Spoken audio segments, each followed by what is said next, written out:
Gíomh Galera Cordia, Fáilte Shock. Hello, welcome to episode 29 of the Shortgrass, the Kildare Nationalist Sports Podcast. Tá seachtain na Gaeilge ar siúl mar sin, síl mí go mhaile tanmh us on Clár Seo. Hello, I'm Pat Costello, and with me this week I'm joined by Ger McNally, by Tommy O'Connell and Seamus Dillon as we look back and look forward on all things Kildare sports with specific even emphasis on the GAA. And we were celebrating great news from Cheltenham earlier this week with Pádraig Roche and his horse Saratoga winning. But Seamus, certainly we're celebrating last weekend as well. What a wonderful result for the Kildare senior hurling team and their victory in Division 1B of the National Hurling League secures their status for 2027 in Division 1B, a big win over Carlow on that particular one. You were on duty along with Ger for KFM. An historic win, a great win and a great performance, even if there was a dip in the second half.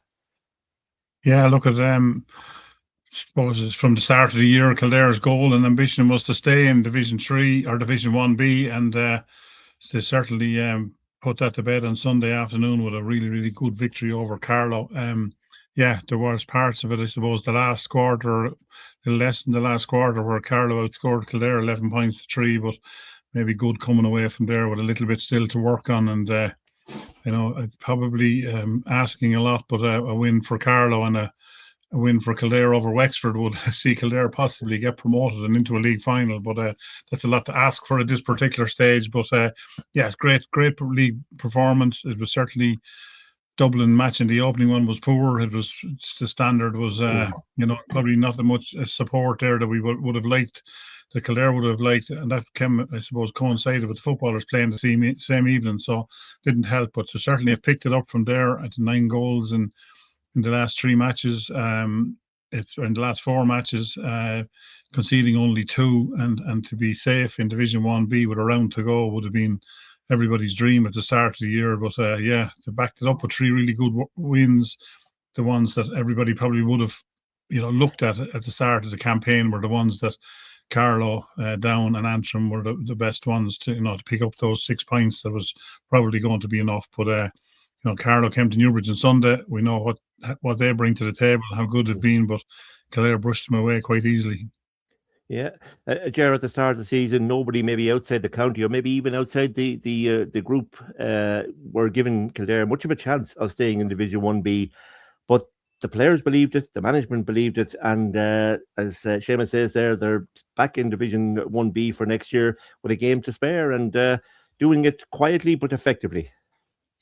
Yeah, and maybe, I was thinking about a headline about securing status in Division 1B for next year, but actually Kildare still have a chance of promotion going into the final round, albeit, an outside chance, but to have a chance at all going into the final round is a huge testament to what has gone on so far this season. And belief, Pat, I think is what you said there. I think that is the key, because this is a team that is just so assured, so full of themselves, and in a good way. I mean, they just play with a real confidence, and they go out onto the field believing that they can win every game, even when they're going up against Clare. There was a belief in the Kildare team that they could bring that game right to Clare and be hugely competitive against them. And when you look back through the results, going back to last year's McDonagh Cup, okay, there's been a couple of defeats this year to Clare and Dublin, and also Dublin in the Championship last year, but Kildare aren't just winning their games that they're winning. They are absolutely cruising through them. Like every game in the McDonagh Cup after the opening round defeat against Kerry was won by double figures. Going into this season, then in the league as well, bar Carlow getting a last point with the last puck of the ball, the 3 games that Kildare, I'm going to say targeted. Brian Dowling was insistent that they didn't target any game. They wanted to win every game. But from our point of view, I suppose the 3 games that we were looking at as really key matches for Kildare, they've won those games so comfortably in the end. And they won it pulling up against Carlow. And no disrespect to Carlow at all, but Carlow only got back into the game in the last quarter when Kildare took the foot off the pedal. And obviously, the man sending off for Carlow actually probably inspired them a little bit as well. I got a bit of a response from them, but Kildare were so dominant, and very much the opposite of the footballers, because we've spoken about this kind of third quarter malaise that's affecting the footballers. But again, like the Antrim game, the third quarter was where the hurlers put this game away, because we expected a bit of a response from Carlow after Kildare dominating the first half. But instead of that, 3 goals inside the opening 15, 20 minutes of the second half, Kildare took the game away from Carlow, and just hugely impressive as the whole season has been so far. Yeah, and Tommy, the victory was achieved without Jack Jordan, who was suspended, and without Brian Dowling, not Brian Dowling, Cathal Dowling. You must have been reading the programme, were you? Brian Dowling. Cathal Dowling was injured, and who was injured in the Antrim game? Jack was injured. Jack Travers. Jack Travers as well. So 3 important players, and yet they were able to replace them and replace them well. And a lot of players are on song, Tommy. Yeah, they were, and it's the same as we said a few times that there's different players stepping up different weeks, and I think we used the words that the ball fell for Cathal the last time. Well, it was certainly a different story out the field. It likes Paul Dolan taking on those shots early. Like I've seen Paul do that for a good few years. Like he's still a young man, but because his position is always midfield or wing back over the last few years. He's so powerful anyway. He's a big man. But I could hear the commentator, TG Carr commentators behind me absolutely going mad with some of those pop shots that he had, like from so far out. So players like that, Colin McCabe leading from the front again. I know Conan Bourne got man of the match, did he? Well, it depends on which media you were looking at. Sorry, sorry, that's a good KFM man of the match was Conan, I think, wasn't it? But yeah, like that O'Meara as well, again, like around the middle, tracking the danger men. They really do. Like there's lads standing up there, and the thing is, the lads on the field know there's just somebody waiting on the sideline. And you see Tim Ryan as well coming in, like it's a couple of times you've seen him. Again, I saw him up close, up and down, and it wouldn't be too often, you get down to the sideline. He's a big man as well. These are big lads, and I remember thinking how different it was on Sunday. I mentioned it the last time we were on that Joe McDonagh Cup game in Netwatch Cullen Park against Carlow a few years ago. When Kildare's tails were up, and then they played Carlow, and then Carlow gave them a bit of a trimming, and that was the start of a bad campaign. But Carlow looked huge that day, massive. I remember Conor Lawler walking out in front of me, and Jesus, he's about 6'5", and I remember thinking, God, the Kildare players just didn't look up to it from a conditioning point of view.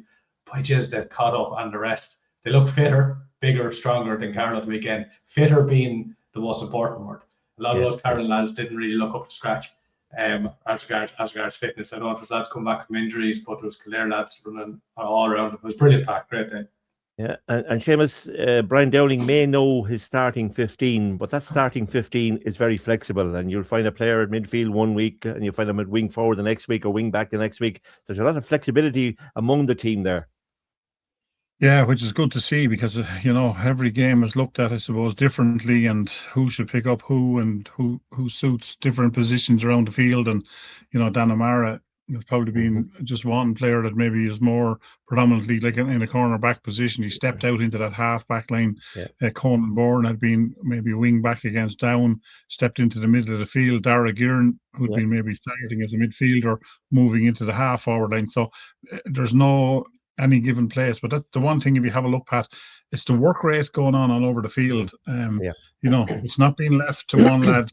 He won't be left on his own. And I suppose when you have a look at some of the goal chances that Carlow had in the second half, there was guys coming from everywhere. There was blocks going in there. It was was great to see. And that's the panel it is at the moment, and it's strong, right through to 36 or whatever is on that panel. And you have a look around there on Sunday afternoon, there's guys there just waiting for a chance to get in, and that's great. Looking forward even at this early stage to next year, because the likes of the Tom Powers or the Michael Owens or some of those younger lads, they'll all be looking for game time come championship or come league next year, and keep adding to that panel. And it's good.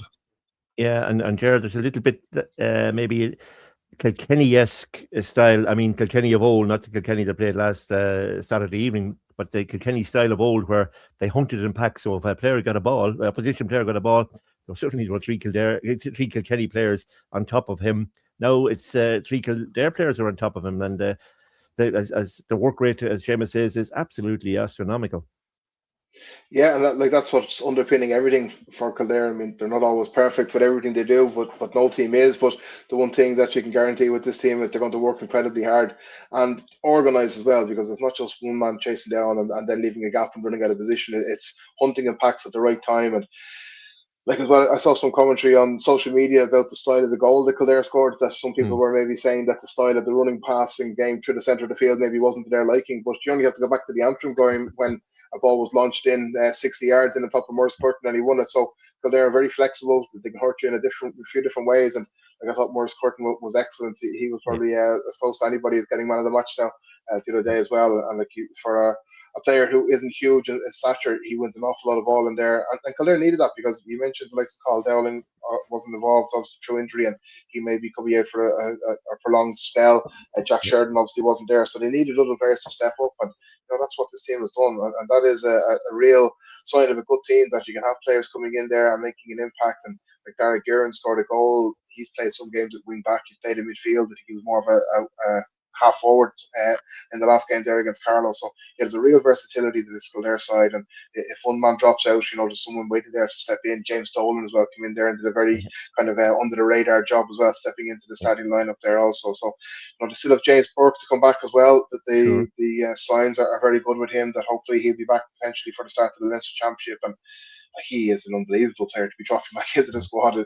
It's going to be hard for him, I'm sure, after a year out to hit the ground running. But God, even if he's only able to offer 15 or 20 minutes through the Leinster Championship, he could be a huge addition to this Kildare panel. So although there's kind of bad news on one hand with the likes of Cathal Dowling potentially, and Richie Hogan as well was named, didn't start there last week as well. So there's maybe a couple of injuries, but there's good positive news there in the injury front as well. And this team is really motoring in the right direction. And there's a man, Tommy, Ger mentioned him a few moments ago. Moore's Curtin had a difficult year last year, a little bit of loss of form, but particularly a little bit of injury as well. Wasn't himself, but put an awful lot of work in over the winter, and he's having the game of, or the time of his life as a player in 2026. Yeah, I think Richard gave him man of the match in the paper, if I'm not wrong. Yeah. I think he did, yeah. It was Moore's, he did, yeah. Yeah, he was brilliant again. He's happy. I think TG Carr licking their lips when they see him playing well, because they know, lovely, we'll have a bit of an old Gael going coming up to the camera now. But he's having such a brilliant That's not season. the only reason Murray gets a man of the match now. surely not. And you can imagine now how well people have been keeping an eye on him the last couple of games, because obviously he's getting a lot of exposure now as well, but they just can't handle it. It doesn't matter how people think he might have height over him, which can be a huge thing in Ireland, but he has a leap on him. It's his timing as well of getting out in front of he's out in front of his man every single time, barring none. And the speed of him, I mean, you see what he's doing on there with a hurl. Imagine if he was fully available for Rathangan footballers. I mean, he was injured for a bit of last year, and obviously they went deep in the hurling. I tipped Rathangan for the intermediate championship last year. That chap was fit and playing all the time. I would have been right. Just saying. Good man, Tommy. Seamus. Pat, sorry. I just wanted to say, just before you move on as well, that we're talking now about, isn't it great that they've held on to the position in 1B and all that, but it's really worth looking ahead to next year already, because if you look down at Division 2, there's a great battle going on Division 2, but to see who's coming up, because you have Laois are involved, Westmeath are involved, Meath are involved, There you've named them now. But there's any of them can come up now at the moment. But if you think about those four teams that can come up, Kildare won't be afraid of any of them. No. Because they've moved beyond Westmeath, obviously. They've got the better of Laois the last few times. So now you're looking at Kildare getting established in 1B, and how important that's going to be. Compare that to the Leinster Championship, where it's very easy to yo-yo up and down because it's one team, and it's very difficult to hold amongst those super teams. So, if they get the right footing and get more players coming through under 20, it's massive for Kildare. Absolutely. And Seamus, we mentioned it before many times. What about Brian Dowling? There he has Kieran's College back in a Schools All Ireland final again, defended the Leinster Championship. He got Kildare back up to Division 1B, won the Joe McDonagh, retained Division 1B for 2027. you have to give him great credit, Brian Dowling, and indeed Matty Root and all those who are involved with him. Not Matty, Richie Root. Yeah. Yeah, I went Matty's, as far as, in fairness, is a different man of a different era, I suppose. But I went as far as, in fairness to Brian, giving him 3 goals against Down, but in the programme. But so I can't do any more than that for him. I told him that Derek Ling would probably be looking for him to bring him back to the Kilkenny panel. But he's done a wonderful job. He's following on in front of another Kilkenny man, David Herity, who'd also done a wonderful job with Kildare. But Brian Dowling has brought them to a stage now where, as Tommy said, they're gone from Christy Ring, they're gone from Joe McDonough. The Leinster Championship is massive now, because I think if Kildare can just hang on to their status in Leinster Championship for this year, I think they're going to improve. They're going to be a force there over the coming years. And the praise that they got Sunday night on the Sunday game from Canning and Anthony Daly, brilliant as well. So yeah, look at it. Brian Dowling, as you say, like, you take the attitude of Kieran's College, they were dead and buried, but whatever he instills in those guys, and he's done it in Kildare, and he's doing it in Kildare. It's a never say die attitude. You never give up, and you're never beaten till the final whistle. And Kildare have showed that, because after that Westmeath match last year, or the Kerry match in Newbridge, we thought it was all done and dusted. It was going to be a disastrous year, and we hadn't won a match in the Joe McDonough. But what's going on in that dressing room and going on in the training field, Tommy was there as well, but I don't know whether maybe he noticed as much as I did, in the sense that, like, what goes on that sideline, the encouragement, the movement of the management, the selectors, they're non-stop, they're in your ear, they're working with you, they're encouraging you just up and down along that line the whole game. And that's must be great encouragement for a player or for a team, and I just think it's a big lesson for Kildare, in that hurling and the way they're going at the moment. And they have to take great credit. And Brian Dowling, certainly, he's a man, because I think he's going to be in big demand over the next couple of years, that we can keep him and hang on to him in Kildare. I think that's massive. The way Andy Comerford was giving out about Kilkenny during the week, they might be coming shouting. So did you hear that? Former Kildare manager, indeed, Andy Comerford, former All-Ireland winner with Kilkenny. He certainly said it as it is and as it was, and an awful lot of Kilkenny people who I've spoken to actually would agreed with him. It wouldn't be normal for Kilkenny to, I suppose, expose their linen in public like that, but certainly Andy wasn't afraid to do so. But Ger, I was just going to say there, Seamus mentioned that if Kildare can hang on in the Leinster Championship, that's not the attitude that Dowling and his mentors, or indeed the team, will have. They want to go out. They're going out to win this Leinster Championship. Yeah, no, absolutely. And as unlikely as that sounds, that's kind of the spirit that they have. And if they fall short of that, then so be it. But they will be doing their utmost to go and do that. And look, anybody who underestimates this Kildare side is in for a bit of a shock. But to be honest, I don't see how anybody could now at this stage, because as you said, the results are plain to see over the last 12 months or so, or since that Kerry game, certainly last year in the opening round of the McDonagh Cup. So yeah, look, Carlow again are kind of the side maybe that Kildare were looking to emulate a couple of years ago. Carlow had themselves gone up through the ranks and had a couple of goals and won the McDonagh Cup. I think it was back in 2018, and went on. I think they drew with Galway in the league. They got a draw against Kilkenny more recently in the championship as well. Carlow may be coming down the other side of that hill now, although I'd still say that they're going to be still one of the McDonagh Cup challengers, and it just shows you that Kildare moved away from that McDonagh Cup level when they're beating Carlow and Down and Antrim so convincingly. So look, Kildare will be going into the championship. They will be going into the game against Wexford first in the league, and then first up against Wexford in the championship as well at home. Yeah, absolutely, with aspirations of causing a big upset. And if the likes of Kilkenny or Wexford are a little bit off their game, this Kildare side are well capable of causing an upset. And look, let's get it right. Anytime even Kildare getting close to a Kilkenny side in the championship or a Wexford team would be absolutely incredible. It would be, the travel that distance in little under 12 months as it would be just absolutely incredible. So wouldn't be getting too far ahead of ourselves just yet. We're not mixing with those sort of teams at the moment, but that's the aspiration that the squad have. Certainly that's the aspiration that the management team have, and they're absolutely on the right direction. And as I said, it will be no surprise for Kildare to get a result in one of those games in the Leinster Championship and really cause a huge upset against one of the big boys. Yeah, indeed. And finally then, Tommy, the Carlow manager, has spoken out. I've said it before here, and I know the great Cheddar Plunkett when he was manager of Leeds said the same thing, that something has to be done to help the likes of Carlow and Kildare and Antrim and Laois and all of that they're not yo-yoing up and down every year, and indeed Westmeath or whoever else, not yo-yoing up and down among the leagues and the championships. Well, yeah, specifically, I suppose the championship. I mean, it's going to be very easy not very easy, but like a team can just put in so much hard work and then get back down into the Joe McDonagh. So it's a little bit difficult now. Again, do you look at reverting back to the old way when you had the relegation, the relegation promotion playoff between the different championships? Possibly to give them one more chance. It does seem very easy to slip down. I had a guy from Offaly.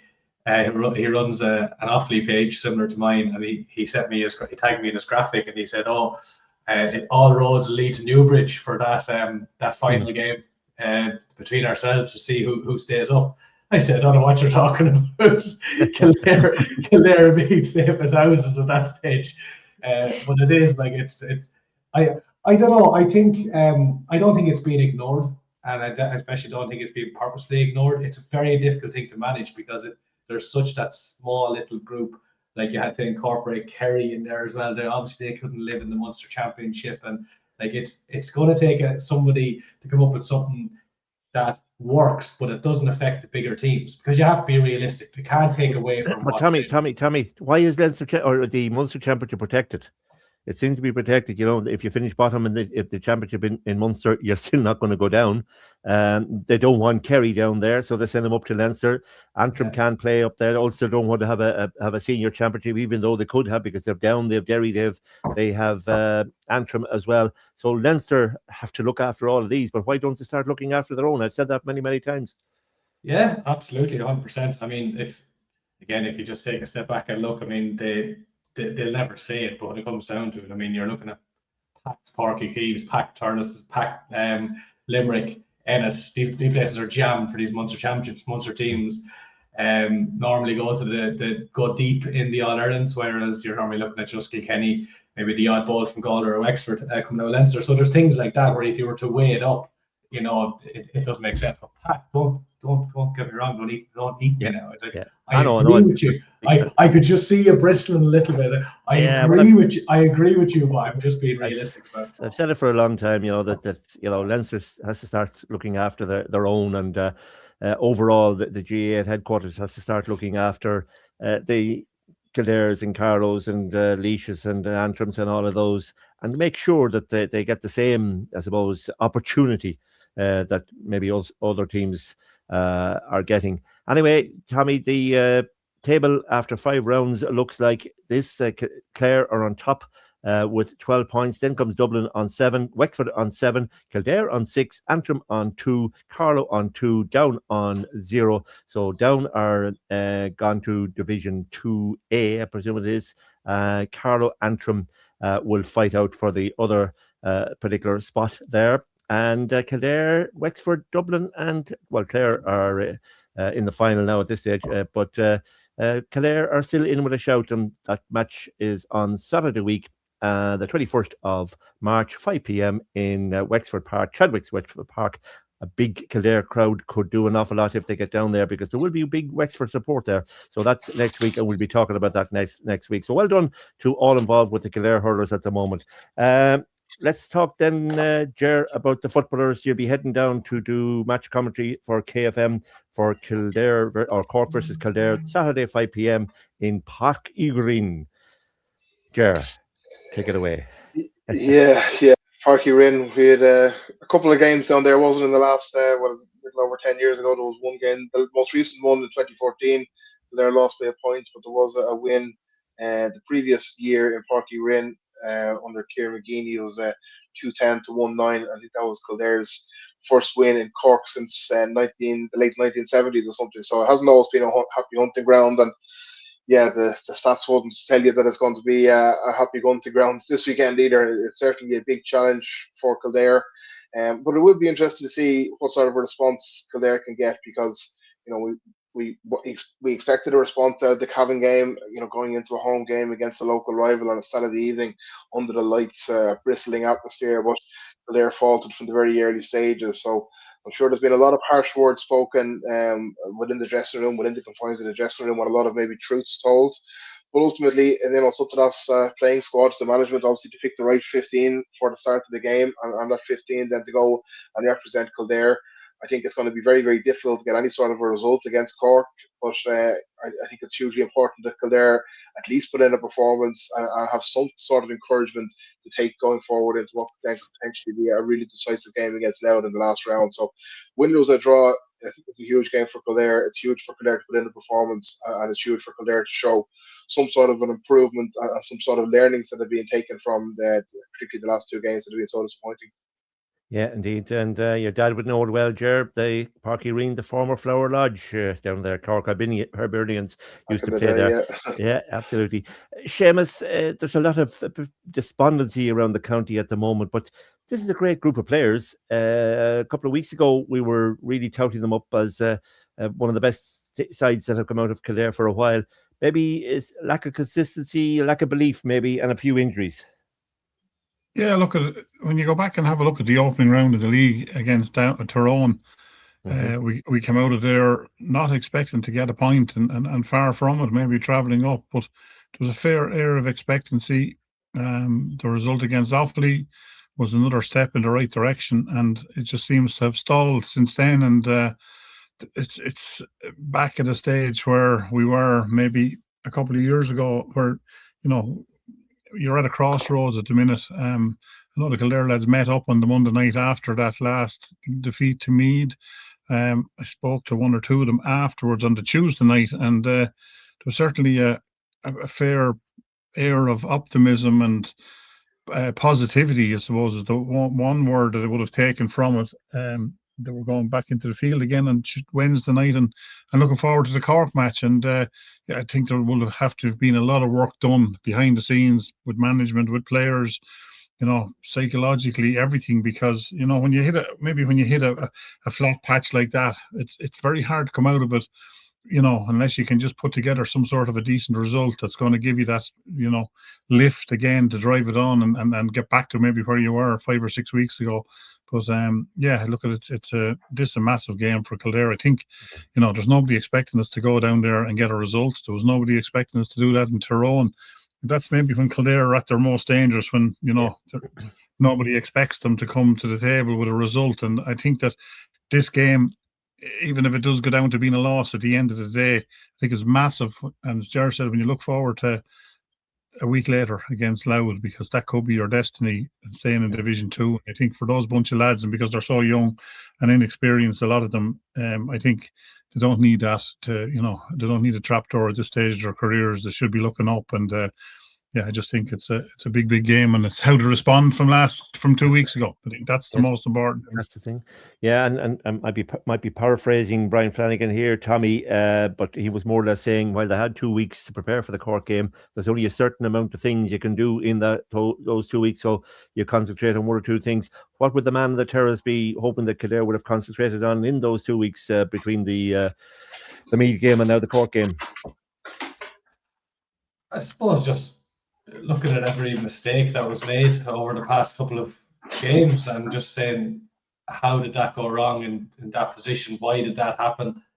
We've spoke at length over the last number of weeks on the frustrations with Richard on as well, and things that happen in certain games, and we're pulling our hair out. The management are pulling their hair out. The players are pulling their hair out. Nothing has gone right since they went into the dressing room at halftime in the Derry game. Unless there was some lad standing over that was throwing a curse down on them, that was standing over them running into the dressing room. Nothing has gone right since that halftime. It's been poor. The Cavan match was just not good. It was not losing to a Cavan team that were poor on the day and allowing them to exploit where we're weakest. Not taking control of that. The Meath game, we were beaten by a far better team. In front of what should be a home what is our home crowd. Somebody agrees with you. Yeah, there's the fact that we were outnumbered. That dog hears my voice and goes off every week. If you didn't say that, I tell you, I'm gonna have to beat that dog someday because he'll jump up into my arms. But it was just really poor against Meath, and I've no doubt that the lads have been in Hawkfield, and that they've been drilling into them, getting it into the right frame of mind, but also narrowing in on these mistakes, because Cork will punish you at the weekend. You know, if you give Sherlock the likes of the Sherlock room anywhere out near the D like Kildare have given players all year, he'll punish you. 27 points this year, 62 pointers. And Maguire. Chris O'Jones around the middle, or sorry, around the box. I mean, he's one of the best fucking goal scorers in the country. He's like every week I watch him. I actually enjoy watching him playing, and people will see he just knows where the goal is. Every team needs a player like that. They have Brian O'Driscoll coming back, another absolute superstar. I had him in my fantasy football at the start of the year because he can kick 2-pointers to beat the band. So he's coming back from injury. Mark Ronan wasn't there the last day. He's 50-50 according to management. Now, he was obviously going to be a huge loss. There was no way he was as much a loss that Terry put the score up on them. And that's the other thing, Pat. We're guaranteed to be facing a Cork team in front of their own fans, licking their wounds, expecting us to come down and roll over for them. So they have to be wary of that too. Yeah, they've been away in Portugal since then, so maybe they will still be in holiday mode. Well, you could never know. Ger, there are lots of rumours about changes for Sunday. Obviously, there are players almost ready to come back, players who have recovered from fitness as well, players who may be dropping in or out of the panel. But do you expect changes for Saturday? Yeah, I think there will be. Yeah, which ones? It's very hard to pinpoint. Brian Flanagan himself mentioned a couple of players who maybe will be close to returning. There was obviously development squad game against, I think it was Meath, wasn't it, on the Monday after that game against Meath, the last day, the senior game obviously against Meath. So like there was a couple of players like Jack Robinson maybe got a run out there. So yeah, it would certainly be interesting to see the lineup. There's definitely, I think, areas of improvements, probably all over the field, really. You could nitpick in probably every line of the field. But certainly in the attack, I mean, the scoring rate has slowed down alarmingly over the last couple of games. And the goal chances have dried up. I think I read one Kildare Times, maybe, or one of those excellent social media sites pages that were saying that I think Kildare had scored goals in 11 games in a row after Brian McLaughlin, so albeit certainly a fluky goal against Derry, but the goal chances really have dried up in the last couple of games, and even that Derry game as well. I mean, there was no real goal chance apart from that lucky goal from Brian. So that's certainly something that Kildare have to look at. I mean, the attack is just not scoring enough, and in this day and age with the 2-pointers and everything else in, you nearly have to be aiming for a total of close to 20 points, certainly 17, 18. That's nearly a minimum. And there's many teams that will score that and still lose the game. So it's certainly something that Kildare have to improve on, because the last couple of games, I mean, even if you combine the two tallies together, as we said, it wouldn't have been enough to beat the score that Meath got against Kildare. So there's definitely players on the fringes of things, like Ben McCormick's another one as well, who's pushing hard. Jimmy Hyland was named on the substitutes bench, but then didn't actually sit on the bench and make that matchday squad. So there's issues over fitness, and without knowing the ins and outs and the exact details of the fitness of each individual player, it's hard to make a call. Darren Mangan as well is another one who got game time in that development squad game. I wonder, would he see time on the field as well? I think he certainly would have featured over the last couple of games had he not been injured as well. So yeah, there's definitely changes afoot, and it will be a very interesting team list that lands. And in general, fairly most often Brian Flanagan, the team that he names, he generally sticks to the 15. So I think the team that he names, you can usually kind of take it at face value. That's the one that's going to start, unless there's been anything late on that forces a change. But yeah, I definitely expect changes, and there needs to be changes. There needs to just there needs to be a couple of things tried out and see if there's anything positive that we can get out of those changes, and going into that that Loud game obviously, but then even looking ahead to the championship as well. Yeah, and Seamus, no matter who starts, being a former great midfielder yourself, you know that primary possession is crucial, and if you don't get primary possession, then the second phase is what you need to do, and that's maybe something that Kildare have been challenged to the last couple of games. Yeah, and excuse me, in some of previous games, and I think we've all spoke about that in the past, or even have heard yourselves talking when I had been on, that the game has changed so much now in the sense that the kickouts to the middle of the field, there's not as much fielding, high fielding or winning every possession. Yeah. But it's certainly that dirty ball that's breaking in the middle of the field, and people coming in to win that ball. That's something that we certainly have been lacking in, and that's going to be the hunger that seems to have been missing, and that's something that we got to get back into our game, because it was evident early on the year. It's something that's going to have to change big time. But as Ger said, you'd be looking at, there has to be some changes. I think, I know it's early in the year, but we're into round 6 of the league. There's some guys maybe hanging on for their positions, battling for panel positions at this stage when everybody comes back. There's another guy that is Ryan Zinke. How close is he to coming back or getting back in onto that team and that panel? I think Colin Dalton's 45 minutes or whatever he had against Meath is going to make a massive difference to him and to the team as well. So you want to see changes. I think there needs to be changes, but I think also our attitude, our appetite, and our hunger for the game has to improve 100-fold. And I think if they can bring that come the weekend, and you see an improvement, then I think we'll be, you'll be happier. Players will be happier. Management will be happier, and supporters most importantly. Yeah, and Tommy, patience was preached from day one last year. Is patience wearing thin on the terrace, or is there still an awful lot of hope and a lot of support there for the team? And because it certainly needs that support and that patience still. Absolutely. I mean, the supporters will always be there. I know the ones that drift away when things aren't going well, and that's a very, very, very easy thing to do. A lot of the criticism for Kildare all over social media last week came from people that were sitting at home on the couch because they were able to sit at home and watch it on RTE. And that's when people suddenly came out of the woodwork and started to lambaste this team. Comments about how they're no good and they shouldn't be in Division 2. People that wouldn't have a clue about how young this team is, and the project that they do have for the next few years, and the vision that Brian and the lads have over the next couple of years. So there absolutely has to be patience. And listen, I've been frustrated on this podcast as well over the last number of weeks, but you have to be. You can't come on here and pull the reins and say, you have to just be nice, and I don't hurt anybody's feelings. But underneath it all, I still absolutely believe that this group over the next 2 years can do something. Like, there's things about last week that we looked at how negative it was, and at times it was dreadful to watch. But as good as Meath were, and everybody was raving about Meath and poor Kildare were, in the modern game, I think Meath had only scored 112 up to the last possibly 10-12 minutes. Could be corrected on that. But I remember looking up at the score, and I was getting Meath lads shouting all around me, surrounded by the manoeuvre. And I turned around to one lad and I said, lads, how have you only scored 112 in 60 minutes of football, considering you're so dominant against what you clearly say is such a poor Kildare team? So, at times, they were getting the hand in. It was that transitional ball up the field. The passing wasn't good. There was a little bit of panic at times.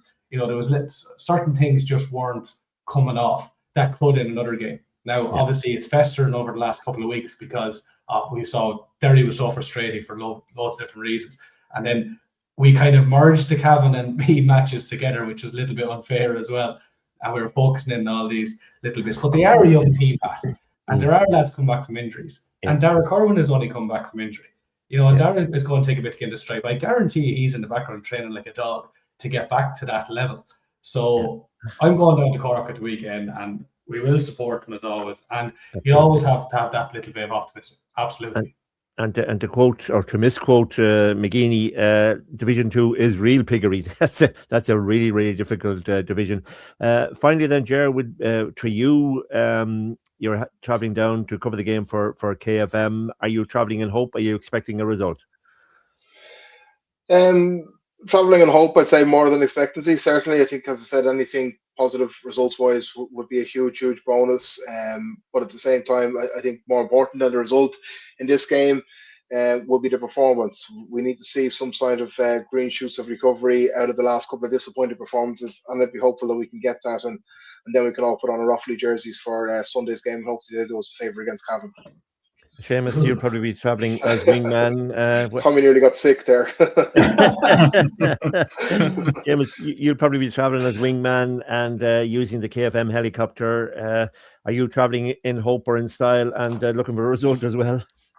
I'd probably be travelling on my own as it works out, because I have a visit to do on Saturday early in the day. But yeah, I'll be travelling in hope, but anticipation, I suppose, is the word that you want to see an improvement, and hopefully we can keep our Division 2 status intact and still have a decent interest in it come Sunday evening. That's it. And final word to you, Tommy. Wrap it up. Yeah, I couldn't agree more with exactly what James was saying there, that it might be, if things don't go Kildare's way at the weekend and they don't get the result, people can't just look at it. This performance does matter. It matters how they approach this game. It's not beyond the realms of possibility to get a result out of this game, but it does matter how they approach it. The little mistakes, the little individual errors that we've been seeing over the last couple of weeks, if we can see them tightened up and maybe a little bit more confident. Chris O'Jones, who I spoke about earlier, was kept scoreless the last day. If we can get the right men on the right players, and we can, smother the likes of Sherlock up with frustrate these lads. These lads got a whipping there a couple of weeks ago, an absolute whipping. And whereas everybody's expecting a bounce back, we didn't bounce back too well after losing to Derry. So maybe it is in the back of their head. So I'll get in amongst what I want to say, because they're going down to Cork, lads. They're going to be shouting and roaring in your face. So I love Park here in, even though it doesn't have technically a terrace. But sure, here we are. There you go. You'll make it a terrace, Tommy. You'll make it a terrace. So that's it. The penultimate round of the Division 2 National Football League is on this Saturday night, 5 p.m. in Parky Green, Cork versus Kildare. And throwing in at 5 o'clock live on KFM. If you can't make it, do your best to make it. But if you can't make it, well, Ger will be bringing you full commentary there on KFM. And Ger, moving home again, I suppose the home of the Kildare leagues are starting again this weekend, hopefully weather permitting. But the first major trophy of the season went to Sarsfields in the Aldridge final against the Thai. You covered it? Yeah, that's right. Yeah, and a bit of a false start for the football leagues, as we're recording it now. There were supposed to be a couple of Division 1 games that both fell foul to the weather, so there's just no stop to the rain at the moment. But yeah, it was at that Aldridge Cup final there last weekend, Sarsfields against the Thai, and it was probably more one-sided than the final scoreline told. Sarsfields were really dominant for about 3/4 of it, and I only had about 3 points on the board coming up to maybe the 40th minute, and actually took a bit of a start turn off the bench from former county man Derek Mulhall to make it look competitive on the scoreboard. He scored 8 points in the final quarter.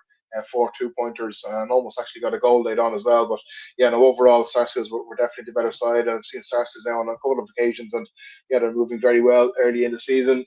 It's very hard to read anything into it. Ultimately, it doesn't really mean anything. And I actually had to search back through the record books to see who had won the Aldridge Cup in the last couple of years when I was writing up the report, because the Aldridge Cup is pretty quickly forgotten, and even the winners have forgotten it probably even by now. I'm sure Sarsfields won't be reading too much into it, but at the same time, it's just an indication that things are going well at the moment for Sarsfields. A Thai, although they're well beaten in the final, they're obviously going well too. And it's all about flooding youngsters, I suppose, for teams like that. And if they can get even 1 or 2 players who are showing up well in this early part of the season, who will maybe keep their name in the hat for starting place when the real business starts later on the season, or they'll be doing well at this time of the year. Yeah, and Seamus, you were covering the Kyo Cup final, 2 Mile House and Suncroft. No luck for the Croft? No, on the evening, 2 Mile House were good winners, worthy winners. Strange, I suppose, competition in the sense from Suncroft point of view, because they hadn't played a match. I think maybe you alluded to that last week, or we did in the past, but hadn't played a match and ended up in the final by default, I suppose. But 2 Mile House had a couple of games under their belt. But in saying that, it was a very strange, young and unknown 2 Mile House. Didier Cordania played in the goals. He probably spent more of the game within the confines of the 265s and kicked a brilliant 2-pointer, as we are well accustomed to, from a little over 50 yards out. When it left his boot, I said, this yoke is going nowhere near the goals. But it came in with the aid of the breeze off that left-hand side into the Milltown end, and a brilliant score. And Dowling got another one shortly after that for Suncroft. But in fairness to the 2 Mile House, they led 8-4, I think, at half time and went 6 or 7 points ahead. Suncroft did get back to it in 3, just not good enough in the evening. And a lot of learnings for Suncroft, but certainly 2 Mile House will be a lot stronger come the start of the league. And but a good start for them to the year. Last year's intermediate beaten semi-finalists, they improved from being relegation candidates the previous year. So looking forward to see where they can continue and pick up going into the following year, into this year. And similarly with Suncroft, a few players still to come back, a couple of injuries clearing up, and good news on Jack Doyle, because he'd been out for most of last year with hamstring trouble that everybody seems to be getting, but they found a problem in his lower back and he's had surgery, and he'll be a big addition, and along with a few others. So yeah, look, at disappointing for Suncroft, but when you're going into a final after having no game since last year, that tells its own story. Yes, indeed. And Tommy, as we say, the Hand and Concrete senior football leagues are due to start this weekend. You have Division 1 there, and Athy, Selbridge, Clane at the top 3. You know, you've listed it alphabetically, but you mightn't be too wrong in doing it like that, with maybe Sarsfield replacing Johnstown Bridge as number 4 or in the top 4. What do you think? A lot of new managers in the division this year as well. Yeah, not new managers. The Johnstown Bridge are going to be strong. They got relegated a couple of years ago. They yo-yoed a little bit from Division 1 and 2. But I was only looking at the table here today, and it's funny that you actually picked out Johnstown Bridge for one of the top 4, because they have a strong team this year, and they have a lot of lads that have developed well in the last couple of years, and the experience of likes of Cribbins, Daniel Flynn, of course, he can play at his leisure now in the league. He doesn't have to worry about the county setup at all. I'd be keeping an eye on them. That first game that they have is obviously a repeat of the Division 2 league final last year. Where they're travelling to Milltown if the game is on, obviously. But isn't it unbelievable and brilliant to see Milltown in Division 1? Yeah. I mean, what a few years from them. But to see them, if you would have said that when they're in Division 4, I think they beat Suncroft in the Division 4 final only a few years ago, and then went on to the junior. If he said then that in 2026 that Milltown would be in Division 1, well, maybe Darrell O'Shea's the only one that believe you, but the rest of them would probably be, they'd be laughing at you. But it's just wonderful. You see them mixing it with all these teams, and it'll really prepare them well for the intermediate championship as well. It's a couple of good games to look forward to there. As Ger mentioned about Sarsfields already, I'm really looking forward to seeing Sarsfields this year. I think they missed a trick.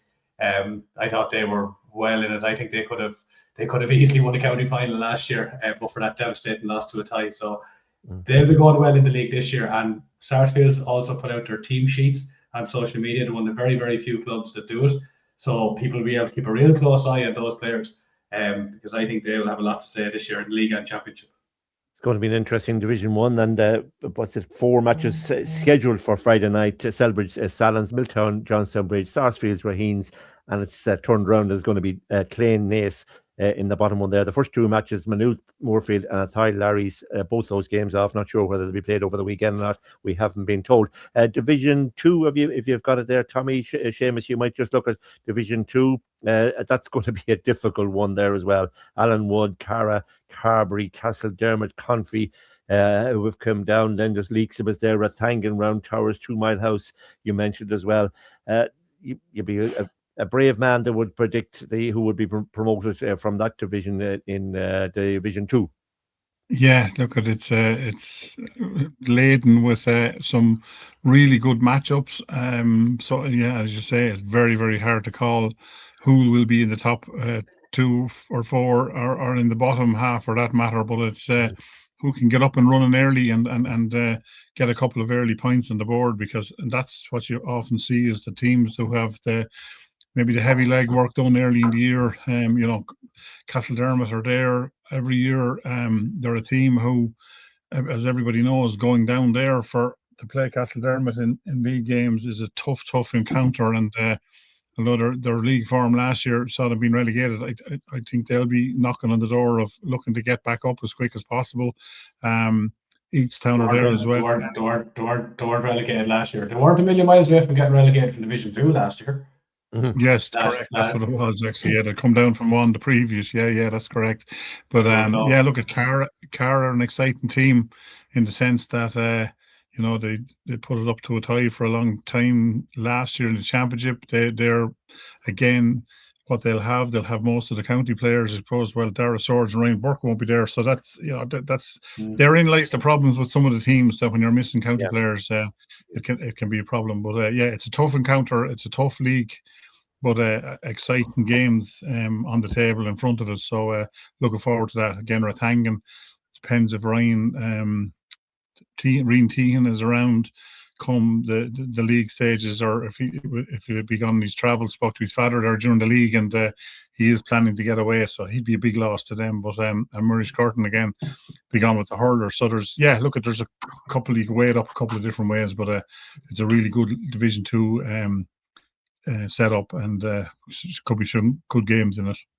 Yeah, some good games this weekend due to take place on Friday night. Carbery versus 2 Mile House, Leixlip versus Easttown, Allenwood versus Castledermot, Cara, I must check in with Austin Evan to see how things are there. Cara versus Grange, Rathangan versus Ellistown, and Round Towers versus Confey. Division 3, Ger, what are your thoughts there on that one? Ger, you hearing me, Ger?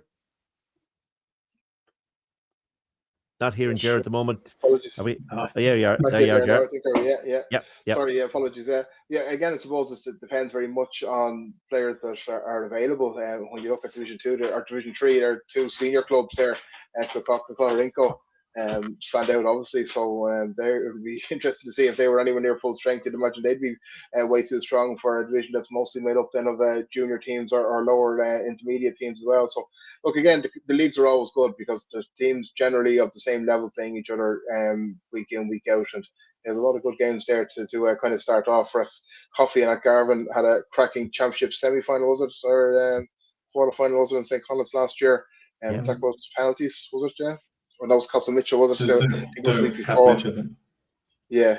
Coffey and Garvan had a good game though, I think, in Collins as well. So yeah, look, there's going to be some good games. As I said, the leagues are always straight, and any of those matches you go to generally are going to be good competitive games, and there won't be too much between many of the teams at all. But always looking forward to getting out and see them.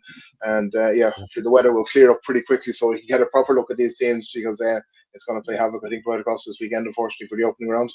That's it. And look at this is the division, Pat. I'm telling you now, this is the division, right? Yeah. Because this is the division that is currently the makings of teams for the future. This is the division where senior and intermediate clubs find out big time what the junior clubs are about in Kildare. And the junior clubs, year in, year out, that end up in this league. Like Garvan stayed up easily last year. Rack Coffey are not going to be here. I think Rack Coffey now, for example, I'll give you it now.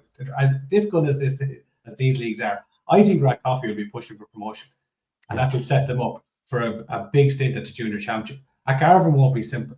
St. Kevin's are going to be struggling. Clorinco are losing the McMonagans. Kilcock are struggling with injuries at the moment as well. Ballyteague, haven't exactly they haven't been able to get out of this league for fucking years. So I think the junior clubs that have young players, I'm talking about again Rack Coffey, Garvan, Kappa, who had a brilliant season last year. I can see those teams excelling in this division this year. I genuinely think this is a great division to watch, because the landscape in the intermediate championship is going to change hugely over the next few years, and this is where it starts. Sorry, you're on a roll, Tommy. You might as well wrap it up then. So you might as well wrap it up around our Division 4. Oh yeah, sorry, I should have shut up. You might have sent back to Jar. Division 4 is, I suppose, we just have the graphic. It's a little different. There's 8 teams in it this year. Obviously, welcome back to Riven. Great to see them back in the senior leagues. But with 8 teams, or 7 rounds. After 7 rounds, the league splits into two groups of 4, where they all play each other in their same group. And then the top 2 get promoted, and then the top 2 in the second section play for a shield. So again, there's something to play for, because Division 4 can be pretty imbalanced. I think it's going to be a good division. You see a lot of the better junior teams are up in Division 3, but Ballymore, Castle Mitchell, Suncroft, Montstreven are down there as well. And I mean, they're 2 teams that do not want to be down there. They both had obviously a poor league campaign last year. Suncroft absolutely bounced back from the championship, so they should be confident. Seamus obviously spoke at length there about them already, but maybe Division 4 is the little base they need, to build up a bit of momentum. They should be looking at getting out of this division. Ballymore Eustace will be very disappointed in their season last year. So it could get pretty competitive, especially when that split comes, Pat. I think those 4 teams that find themselves there, Cat Mitchell snuck into it last year, threw a few cats among pigeons and all that when Rathcoffey and Garvan were, who was up there when Kappa and Garvan were chasing last year. So I just think it's going to be really interesting league as well. I genuinely am really happy to see Ribbon back. It takes a lot of balls from a club to drop themselves away for a year, and Garvan or Kildangan did that as well. And I spoke in the past where it does take balls to do that as a club, because there's a pride thing as well. I've seen it in a few sports, so it's brilliant to see them back, and they're absolutely flying at underage as well. So I'm really looking forward to seeing the young players they're going to bring through. They are round 1 of the Division 4 league is Monasterevin versus Rebben. These are due to take place on Friday night. Ardclough versus Suncroft. The Ballykelly Kildangan game is off, and you have Ballymore Eustace versus Castle Mitchell, and that should be a very interesting one. All we would say, plenty of new managers, as we say, throughout all the divisions, throughout all the teams, but all we would say is to PROs or club mentors or whatever, the papers, the leader, the Liffey champion, the Kildare Nationalist, will look to cover the games, but obviously we'll need plenty of cooperation, particularly with team sheets and the correct team sheets and the correct numbers of players and all of that. We get lots of queries and lots of problems, as Jerry will know, with people contacting us. That's the wrong player you've mentioned there. Well, the reason has been that the wrong name was given to the wrong number or whatever like that. So we'd ask for a lot of cooperation. The podcast here will do it. So too will the various newspapers and indeed KFM as well when they're giving in the results. Ger, we had some announcements of underage squads during the week, and we're expecting another one very, very shortly as well. The under 20 hurlers, I think, might be due out this evening as well. But I don't know if you have some of those on graphics, Tommy. What have you got first? The minor hurling squad, Ger. Plenty of teams involved there.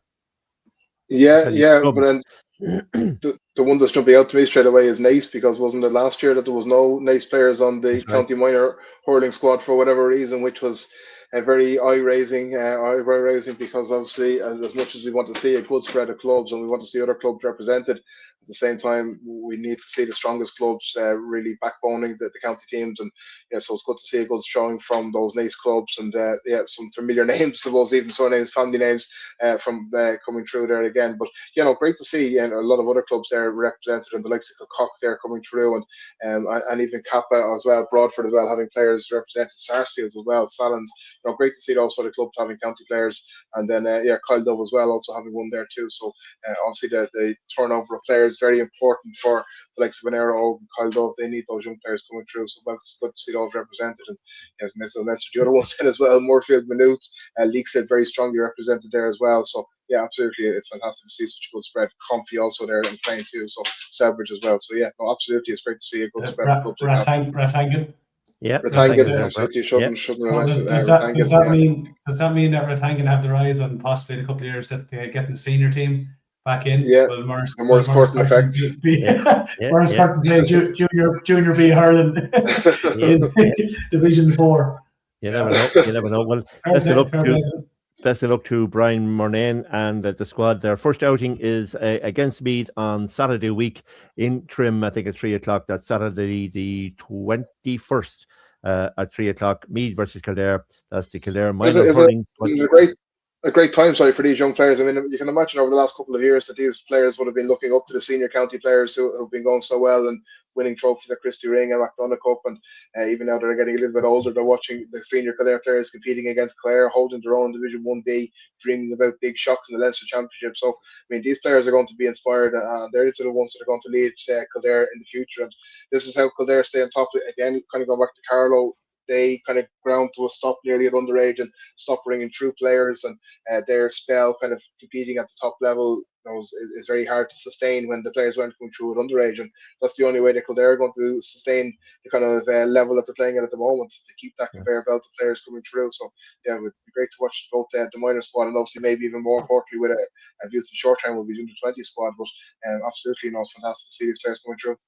Yeah, and Seamus, Go on. Go ahead. That's all right. No, I was going to say just one little point to add to that is when Kildare played Antrim a few years ago at minor level, I might have said it before, but Kildare retained 10 of their minor panel into under 20 and senior, and Antrim only had 2. So that's a testament to the work that's going on.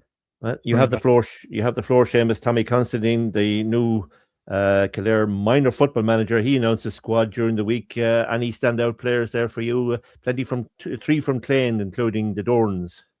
Yeah, look, they were around last year. I think Callum was it maybe they played last year. Charlie. Yeah, that's correct. Charlie, yeah. But, Charlie's captain this year apparently as well. I remember actually that's him, their dad been coming to me there for whatever game it was in Newbridge last year, and he wanted to say hello to their grandmother in Castledermot, who was listening attentively. So something good. But look, there's some really good players there. There's a fine spread of clubs. I see young Paddy Ryan there, one of the Kieran's, or not Kieran, it would have been Liam's son. Liam's son, passed from us a few years ago. And good bloodline there. So look at it. It's a strong looking panel, and big tall guy. I saw him last year in the minor league final, I think, with Towers. Big and raw, I suppose, for the want of a better word. But he'll improve with football. He's got to be a massive part of that, hopefully, over the year. But Tommy has an exciting minor panel, and they've thrown the net out wide and far. They have a strong backroom team, and I spoke to Mark Millam there recently, who's involved with them as well, and they've been out and about even at this early stage watching other teams. I think Laois played Longford in a challenge game, or a shield game maybe last weekend, so there was a scurry on to find out where that was actually on last weekend. So plenty of work going on, but look, Kildare have always been strong at minor level, and you'll hope that they can continue that on.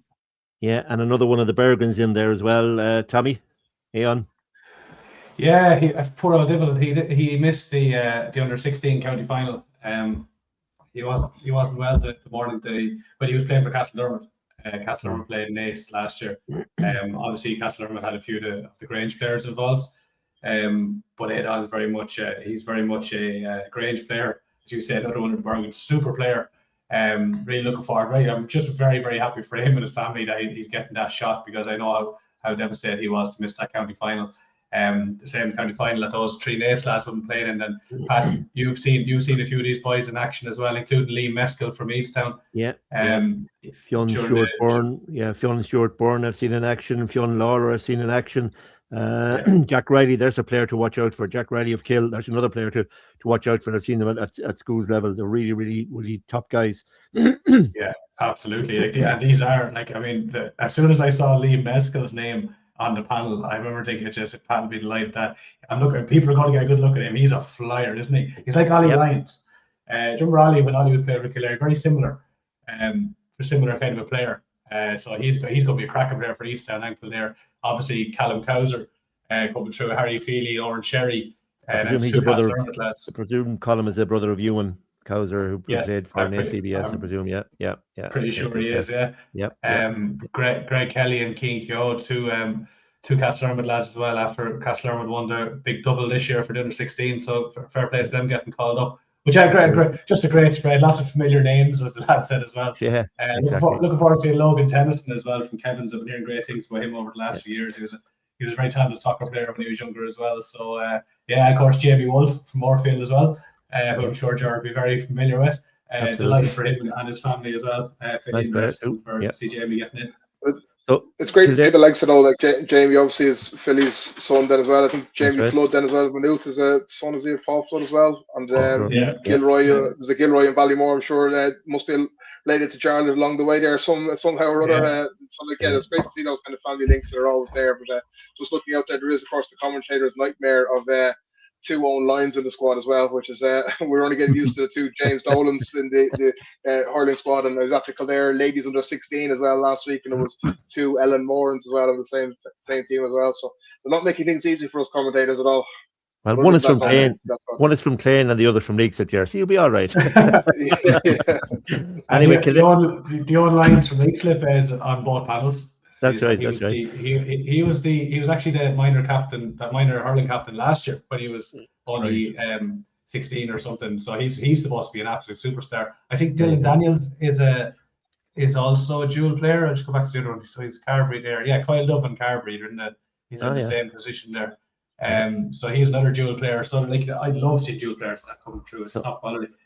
Tommy Constantine's team are involved along with Laois, Meath and Louth at the opening round on Tuesday, 24th of March, away to Laois in Port Laois, followed by an away game to Meath and then a home game against Louth. That's in Mangard Park on Tuesday, the 14th of April, 7:30 p.m. Cheers, lads, I might be back for that. You wouldn't know. What else have we got? We haven't got any update on the team that was supposed to be announced tonight yet, Ger, have we? Not that I have seen, no. No, I haven't seen that. Nothing true yet. Nothing yet. I've been refreshing my inbox here, hoping. Likewise. Nothing has come through. Camogie, Tommy, have you anything for us? The back match, the match that was postponed in round one, that was Roscommon versus Kildare in Ballyfourne. That's due to take place this Saturday, 2 p.m. And you have the squad. You might, or the team. You might name it out there, Tommy. Yeah, I just put through the starting 15 quickly. We got a couple of changes from the last day. This team has been released on Friday. We're recording this on Thursday, but released it on Friday, so I think we're covered, Pat. I think we're okay. Well, we'll apologise if we're wrong. Yeah, there you go. I think we're safe. Yeah. Roshi and Roach captain in goals. Full back line: Sean Donatai, Anya Conway, who's moved from centre half back to full back. Very, very strong defender. So again, that could have been them recognising something in the Roscommon forward line that needs Anya pulling back. Cy Horgan from Maynooth in the corner. Then a half back line of Cueva Sullivan from Larry's, Leisha Mimna from Selbridge. Another player has moved from the bench. She's kind of been moving around positions and coming in and out for the last couple of games. Kate Murphy from Naas is left half back. Louise Murphy and Aoife Steins from Naas. Louise Murphy from Matai and Aoife Steins from Naas in the middle. Half forward line of Rebecca McDermott, Sarah Carroll and Leah Sutton. So a very powerful half forward line there as well. Leah Sutton moving to left half forward from her usual centre half forward position. Full forward line then of Ali McGrath, Queen Niverkel and Niamh Martel of Selbridge. So good to see, I'm not going to say good, but interesting to see Cueva going back in there full forward. She's great experience, and I think this is the first match she's starting this year. So again, she's always been fighting hard to get her position back. Looking forward to it.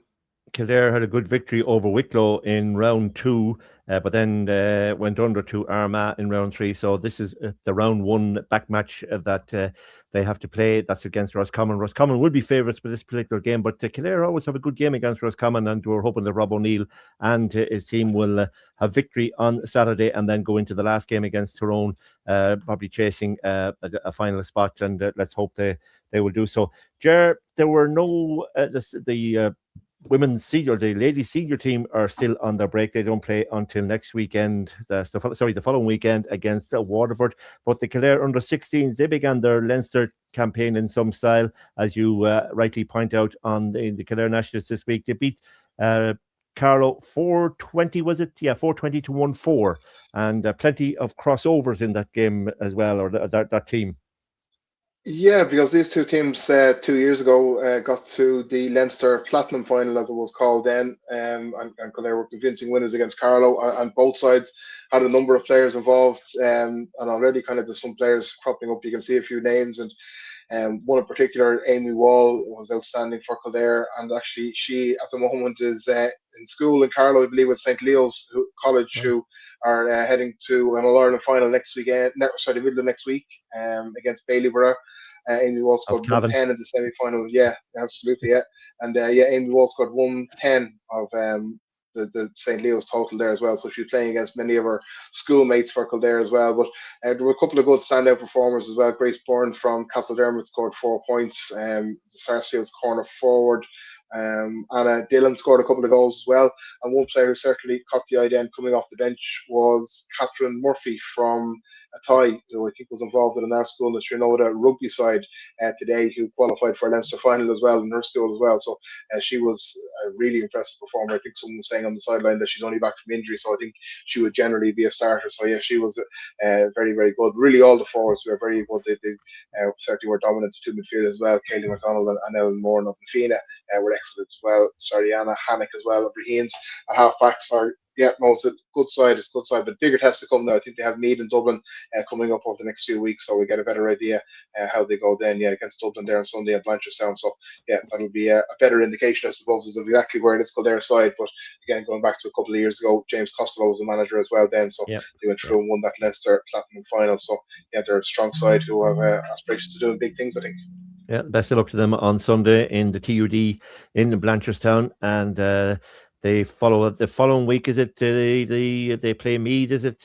Oh no, that's on the 14 Blitz. Sorry, sorry, Tommy. On the 14 Blitz, Dublin versus Kildare at 2:00, and Meath versus Kildare at 3:00. Those games taking place in Stamullen on this Saturday, and best wishes to the Kildare under 14 LGFA team in the Blitz, and indeed to the Kildare under 16 LGFA team as they face Dublin on Saturday or this weekend as well.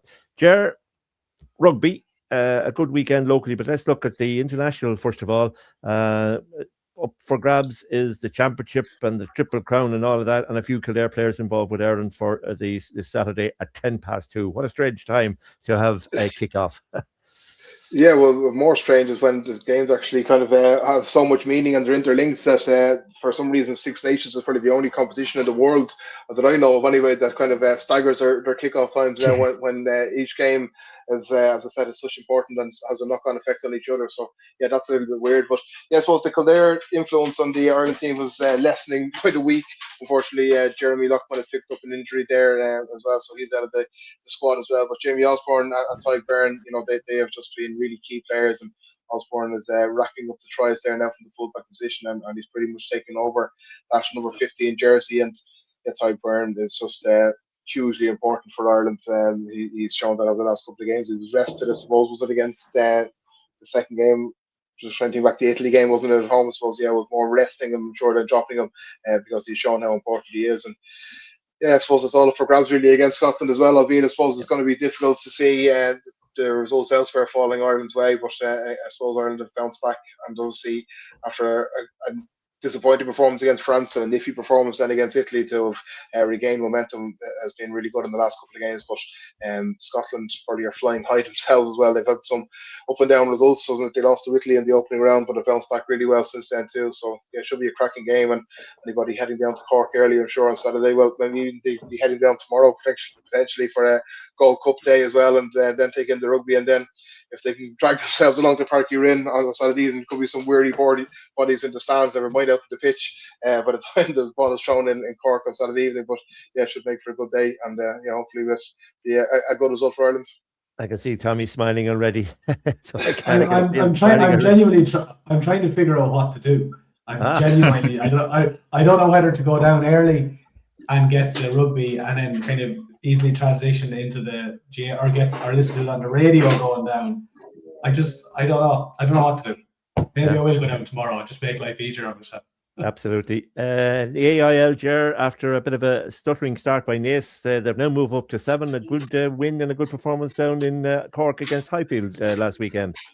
Yeah, building a little bit of momentum there now as well, aren't they? Yeah, they kind of, as you said, they were on the fringes of being involved in a relegation battle, but yeah, got a couple of good results now, and that was a big one down in Cork there too. So yeah, absolutely. It was a 20-24-21, so tight battle there, but yeah, getting a good win there now, and seem to be going in the right direction as well. I think we said it a couple of occasions through the year that there was a lot of changeover in that Naas side, so there's bound to be some inconsistencies in their performances and then I suppose the results as well. But yeah, it was a big win there at the end. So yeah, absolutely a good win for them.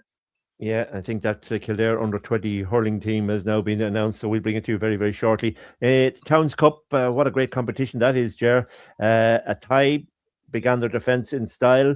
Newbridge beat Portlaoise. Kildare crashed out, but the Naas team that appears in the Towns Cup, they got through to the quarterfinals. So an interesting quarterfinals to take place, but well done to Athy, you have to say. And Newbridge. Yeah. And Naas, and hard luck to Kildare.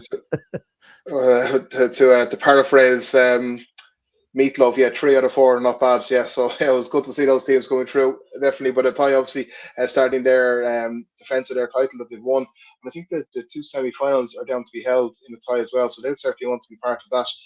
Yeah, it was a good result as well. So they absolutely beat Navan, who's, I think it's Navan's second team to play in that competition as well. So, good result there as well. And pity for Kildare up against Dundalk. That was a difficult game as well, obviously. But Newbridge as well, motoring nicely as well. So it was nice for Newbridge, I think, to get one over Port Leash.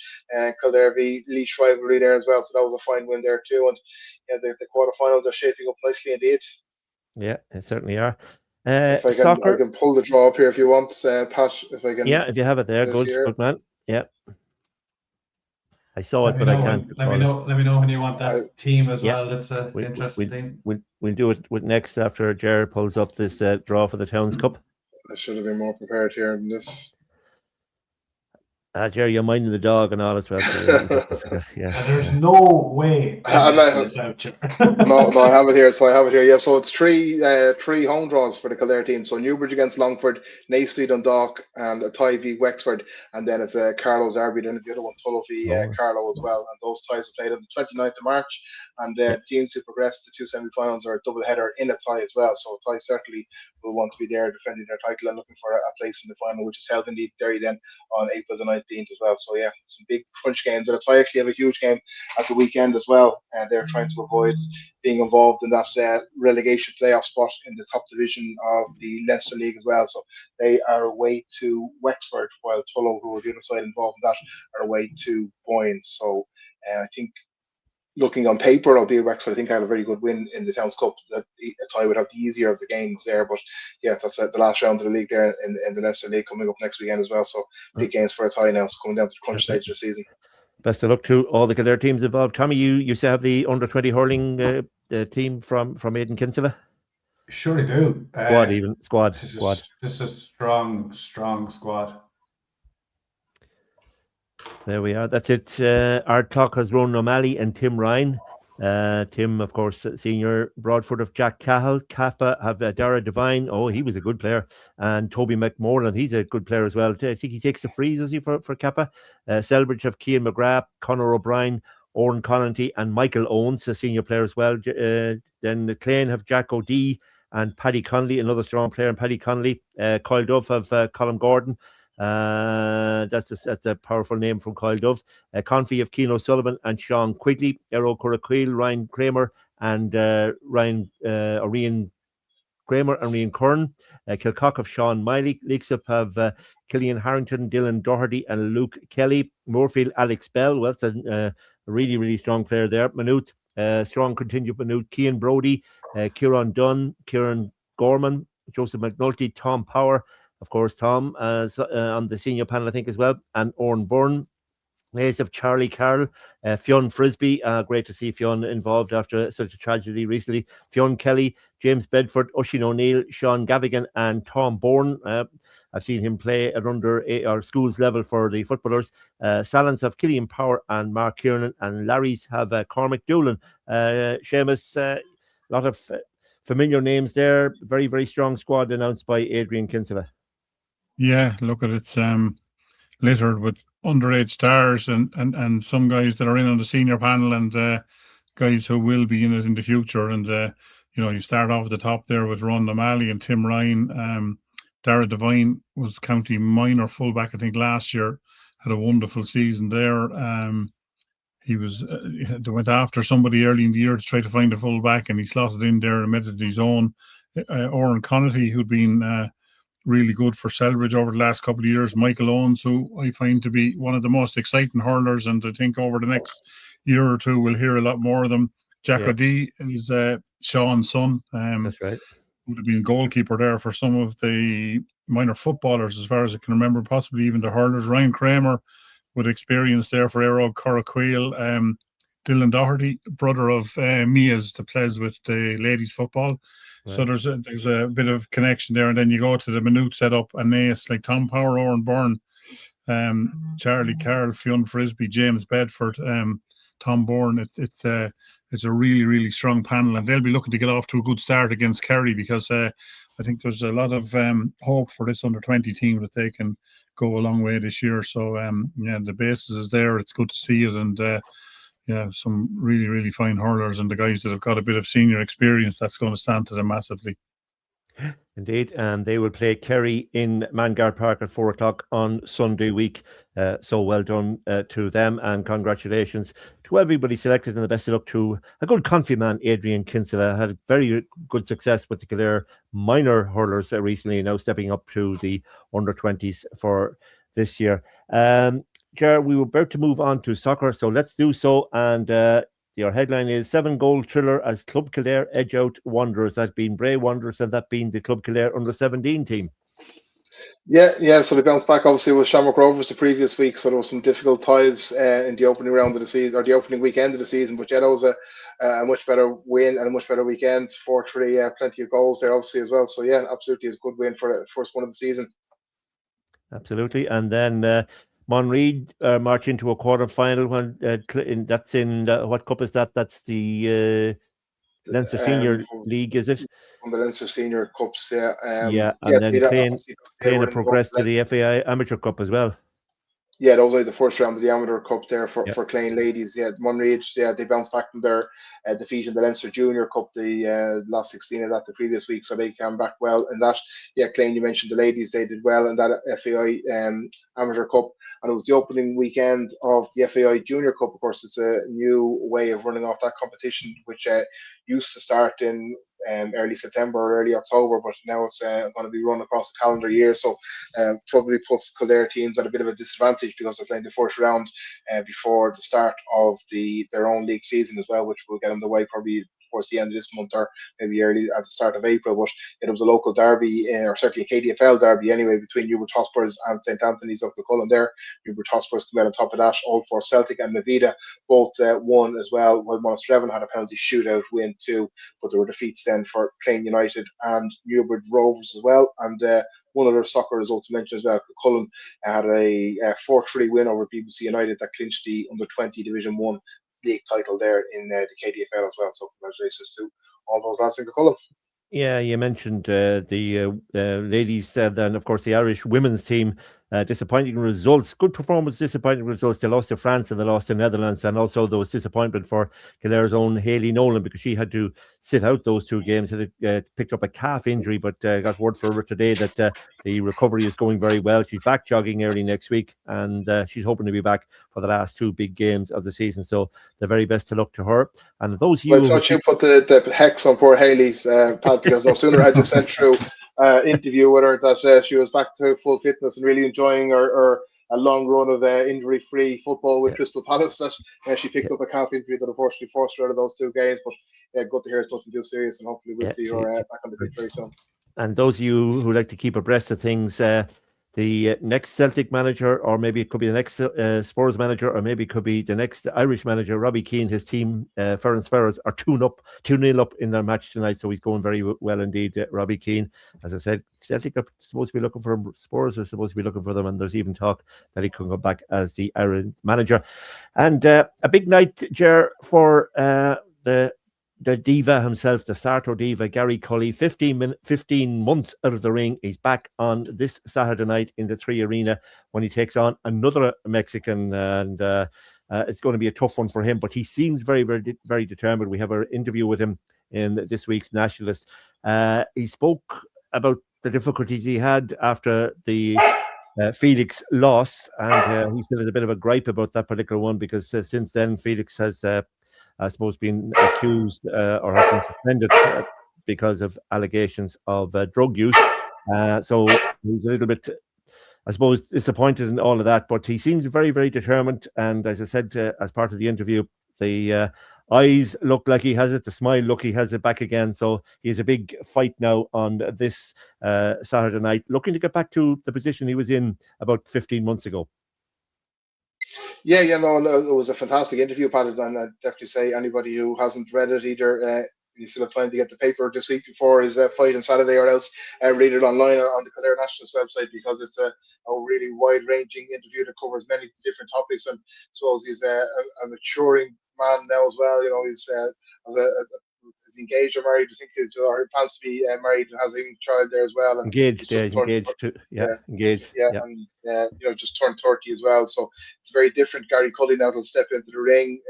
Got I think the first time I saw him, we were probably 15 or 16 before he had all the tattoos, but he was the same kind of gangly, but really talented and skillful boxer. But it's great to see him have that appetite again. I think he admitted himself that he'd fallen out of love with the sport, had a couple of wins with dodgy performances, but he's kind of taken some time out, as I said, matured as a person outside the ring, and obviously has a really good family life, and has a lot of businesses on the go as well, and is loving being part of being under the umbrella there with Niall Barrett in Unit 3, which is really seems to be a hugely elite kind of setup in there, and I'm looking forward to.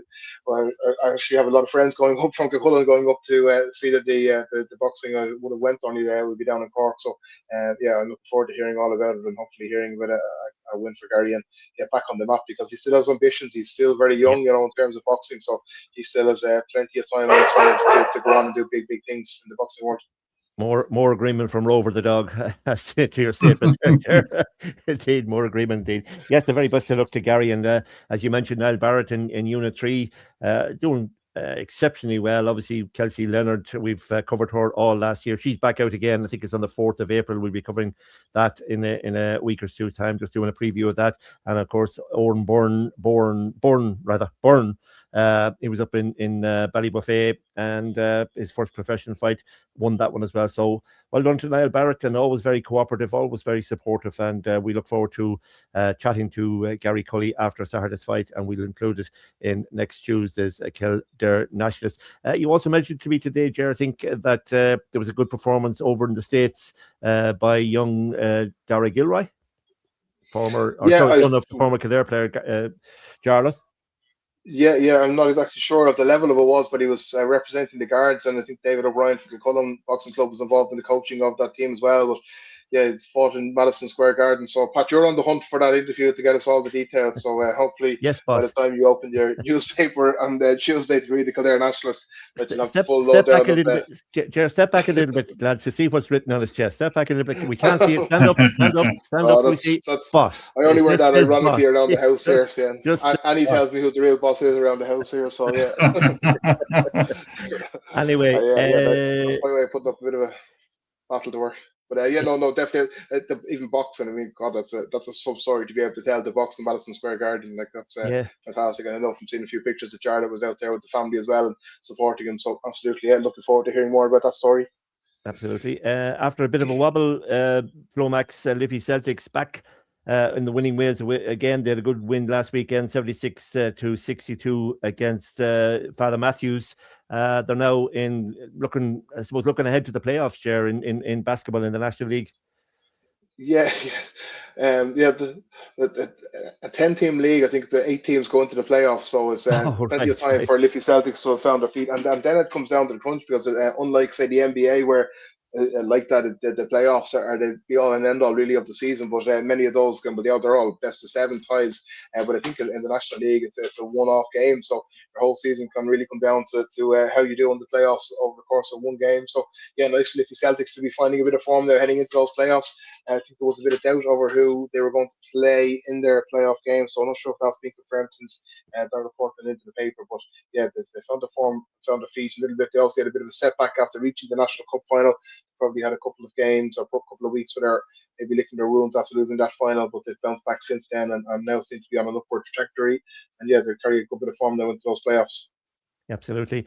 Fantastic coverage again from Perry Williams on the athletics, and the good performances from Kildare athletes, including selections for various teams. What are the highlights there, Ger? Yeah, the likes of Jack Brennan from Newbridge is a patrician schoolboy, I think, as well, and Jaden Murphy as well. Some good performances then, and then Reece Johnson from Piper's Hill, and also Harry Cowell then as well from Maynooth as well. And there was a Newbridge intermediate girls team as well of Mia Lennon, Rachel Keeney, Robin Rainbow, Kate Harrigan, Hargaden, and Abby Smith as well. So that's certainly a promising team. I think Robin Rainbow, that's Anthony's daughter as well, I think so. Yeah, so a daughter or niece, is it? Yeah, so certainly relied along the way anyway. Daughter, So alongside Max as well, who's doing great things both in the GAA and rugby pitches as well. So Anthony certainly passing down the sporting genes down along the line as well. So fantastic to see that. And again, great coverage from Perry, and definitely there's something big bubbling under the surface there for Kildare Athletics, because there's so much high quality kind of at an underage level. I think it's only a matter of time before we start seeing real breakout, standout performers from Kildare at a very elite level within Ireland, and then even on the international stage as well. And I suppose at this stage we should send our condolences to the Delaney family on the death of Ronnie. What a great performer he was. Seamus, you remember 1956? No, you won't. When he won the at the Olympics. You're going to say I was there, Pat, but anyhow. Yeah, exactly. No, but he did win the gold medal for Ireland in the Olympics in 1956, and carried himself so well. Was a lovely man to talk to, but even a nicer man to interview. I interviewed him for KFM in Leixlip a number of years ago when they had the race meetings over there, and lovely man, and a huge inspiration to every athlete, and Ayeshke Jagorev Anam.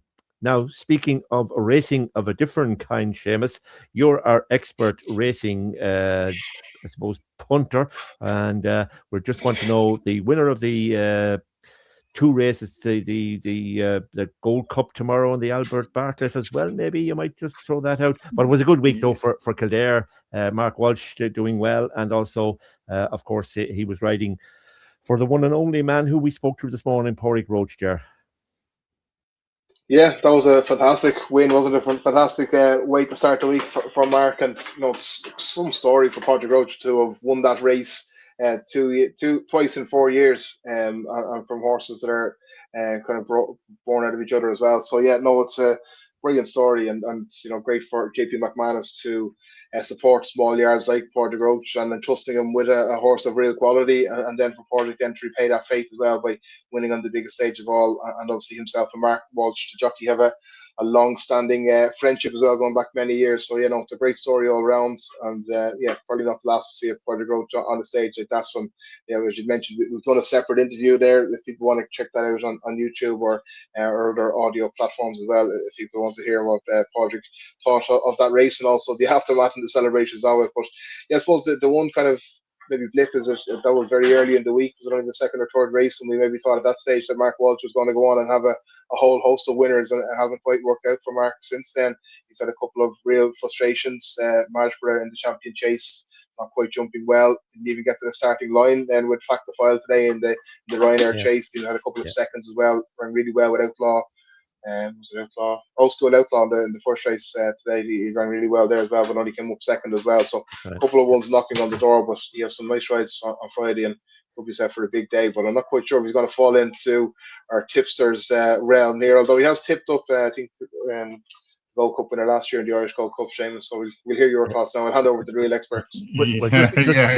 Just before we go to you, Seamus, there's an even bigger story to the Pádraig Roche Saratoga and Mark Walsh story, because the person who, I suppose, worked out the horse a fair bit and also led the horse in was none other than Katie Young, and Katie just happens to be the girlfriend of Mark Walsh. So we're hoping to talk to her on Saturday, and we'll be including that in next week's Kildare National as well.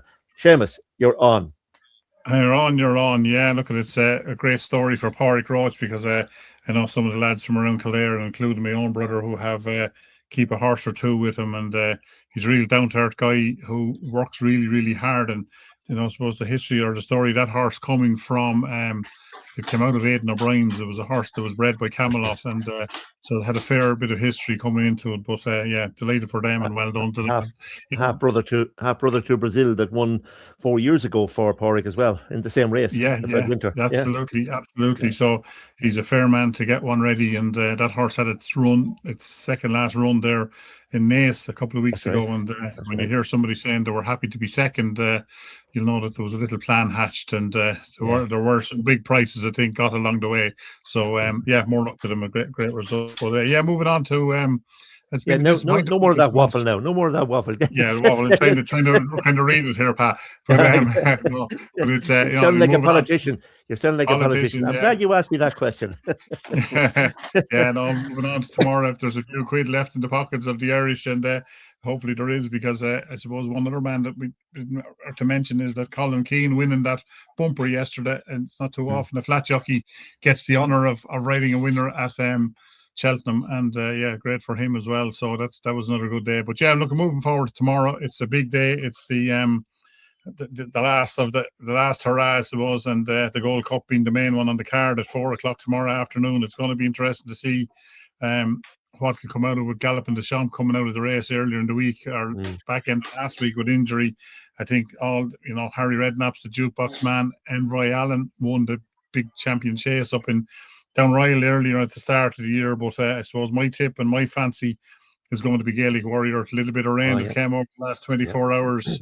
It's Paul Townsend, and I think from looking at the racing tomorrow, I think I said that off air, I think it could be a good day for Paul Townsend. He's a couple of very much fancied winners for the Willie Mullins team tomorrow, and starting off with possibly even a double in the opening races. They're probably the one that's going to be his biggest rival will be two of Willie's as well. So they're first and second in the betting, but definitely going to look at a horse there in the Grade 1 novices hurdle.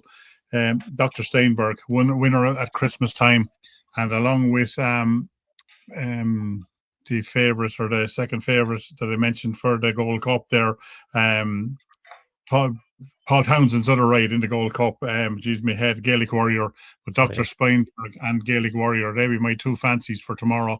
But definitely Dr. Steinberg is the nap for the Friday in Cheltenham. You heard it first here. Seamus, should I throw in another Paul Townend one as well?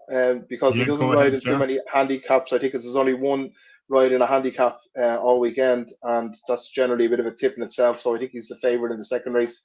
Carbow, was it? Carbow, I think you had. Carbow, yeah. He's riding in a handicap at all, I think generally is kind of a bit of an indicator, and he's generally done well in that county hurdle down through the years as well. But yeah, interesting, Seamus tipping up Gaelic Warrior, because that's a link back to Portugal Roach as well, because of course Brazil, when he won that race in 2022, won it by a nose ahead of a very highly fancied Gaelic Warrior, who was, I think, having only one of the first couple of runs back in the UK or Ireland there as well, after coming over from France. So yeah, that was a big win for Brazil. But yeah, Gaelic Warrior turned out to be a pretty decent horse since then. Indeed. I'm wondering, does Austin Nevin have any connection with horses? I say I'd have to bet him on Austin. Anyway, Ger, you know him quite well. Willie Mullins not happy with the ground, particularly today in Cheltenham. Not enough water. I wouldn't say we're best pals or anything, but yeah, no, I have been fortunate enough to be at a few media meetings and mornings down at his yard there in Close Hutton. But yeah, look, one man's trash is another man's whatever treasure, isn't it? Because I'm sure that Henry de Bromhead or Gordon Elliott weren't too worried about the ground when they were getting their couple of wins through the day. So yeah, it's hard to keep everybody happy. I think there's rain scheduled overnight in Cheltenham as well. So I think they were reluctant to put too much water on the track, given that there's rain today. They didn't want it too wet, because I'm sure if it was too wet then for tomorrow's Gold Cup, somebody else would be disappointed. So impossible. That's a really tough job for anybody looking after the ground there in a big festival like that. It's hard to keep it up, but whatever about the ground, God, can somebody sort out those starts? They're an absolute disaster. They'll have to have a proper look into doing something for that next year, whether it's the positioning of the starts on the bend, or the size of the fields, or even I've seen people maybe talk about whether it be possible to introduce the stalls, because it's just been an absolute disaster. And some of the horses, their chances of being gone even before they got through the starting tape, because they've been left behind or they've been shunted out of position. So yeah, there's definitely just don't start on a bend. I know they say it's easy. That's very it's easy. It's an easy way to control them or whatever, but like it's mad. Yeah, it has to punch down people to start the races for them. They know how to do it. They certainly know. I think not saying anything bad about the man, the starter, because he's been involved for a long number of years, and also at Aintree as well. But Robbie Supple, man with Irish blood, and the McCarry man. But in fairness, like, it's just, I have to apportion the blame to, it has to certainly, because when the horses are coming in, you're going to run 3 mile. Everybody's not going to be 100% coming in. Let them off, get on with it, because it's causing so much frustration. It was the same last year, Cheltenham and in Aintree, and it's just going to continue on unless they just let up the tape. It's a 3 mile race or a 3.5 mile race, 2 mile race. Horses are primed, ready to go. Let them off. And I think if they start with that sort of attitude tomorrow, maybe it'll improve the situation. But you'd be turning off the television with frustration. Yeah, it was a bit of a coming to in the first race yesterday, you might say, Seamus, and probably reminiscent of the the belly tickling between Banty and McGeaney all those years ago. Yeah, look at Nick of the Bun. In inverted commas, they resolved it today, it would appear. I think, yeah, it was all for the tape, but Nick of the Boinville possibly has a little bit of history for his opinions of Irish jockeys and especially amateur jockeys in the past. Has been well documented since that incident. But yeah, look at somebody wrote on, I think on Facebook last night, said, looking forward to seeing you in Punchestown. So it's not over yet, but yeah, look at Declan Quealy, look at it. I suppose Ruby Welch and Tony Mackay would say, get on with it. You know, it happens every day of the week. But if there is verbals and they're insulting and somebody is upset by them, that's a different story. That's a different story. Yeah. The handshake today. You wouldn't say it was a smiling handshake. So there was a bit of frost in the air. You would think a bit of frost in the air, but maybe we're reading it wrong. We could be reading it wrong. Two men in charge of their own destiny. Anyway, we're nearly wrapping up. And to wrap it up, Tommy, we'll give the last word to you this week because you've been quiet there for a while. What are you looking forward to this weekend? Well, obviously getting back to watch the footballers. I'm looking forward to seeing them bouncing back and seeing how they answer all their critics, and obviously all the pressure is on them. So I'm looking forward to going to Cork. Looking forward to going to Páirc Uí Rinn. You know, I love those kind of stadiums. I don't like the big old new stadiums. As nice as Páirc Uí Chaoimh is. I like going places like Páirc Uí Rinn. So yeah, that's it for the weekend, and then the long drive up and back home on Saturday night. So it'll be fun. You hope it'll be a short drive back up, and we all hope the same. And that's it for this week. We've covered an awful lot. My thanks to Ger, my thanks to Tommy, my thanks also to Seamus. And let's hope that the grass is growing in Newbridge and that Kildare will have a great weekend. Best of luck to everybody. See you next week. Bye-bye for now.